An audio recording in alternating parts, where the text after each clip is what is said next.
প্যার হ্যায় সিনেমার মাধ্যমে বলিউডে অভিষেক হয় ঋতিক রোশনের। এই সিনেমাটিতে মন জুড়ানো অভিনয় দিয়ে রাতারাতি ঋতিক হয়ে ওঠে ভক্তদের প্রিয় অভিনেতা। ছবিটি পরিচালনা ও প্রযোজনা করেন ঋতিকের বাবা রাকেশ রোশন। ছবিটিতে ঋতিক ছিলেন সহ-পরিচালক।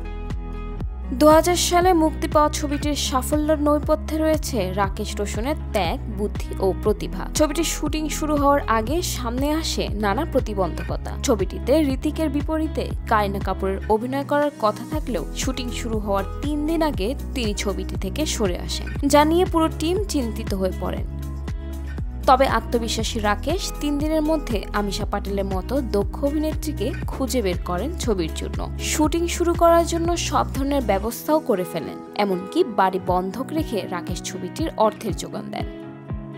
10 কোটি বাজেটের এই ছবি বিশ্বব্যাপী ব্যাপক সাফল্য অর্জন করেছে। ভারতে আয় করেছে 73.12 কোটি রুপি এবং বিশ্বব্যাপী আয় করেছে 78.93 কোটি রুপি।